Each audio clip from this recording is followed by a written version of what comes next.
তোর ডিভোর্স তো একদম কনফার্ম হয়ে গেছে। মানে মানে হচ্ছে আমি জায়েদ ভাইকে ফুললি পটিয়ে ফেলেছি, আর জায়েদ ভাইয়ের সাথে অনেক সুন্দর সুন্দর ক্লোজ কিছু পিকচার তুলেছি। এখন তোর কাজ হচ্ছে তুই তাড়াতাড়ি করে উকিলকে ম্যানেজ করে তোদের ডিভোর্সটা কমপ্লিট কর।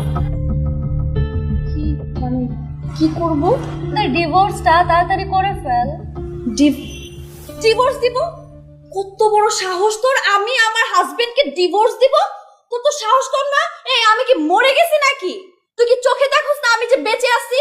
তুই এই কথাটা কোন সাহসে বললি? কিসে ডিভোর্স দেব? হ্যাঁ, কিসে ডিভোর্স দেব? ফ্রেঞ্চ, তুই আমাকে বললি, এর জন্যই তো আমি তোকে কবে কি বলছি?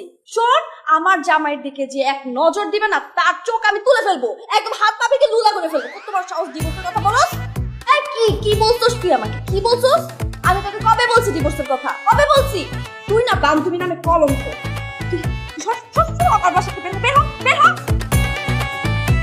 কি রে, তুই বের হতেছিস না কেন? তুই বের হবি নাকি পুলিশ ডাকবো?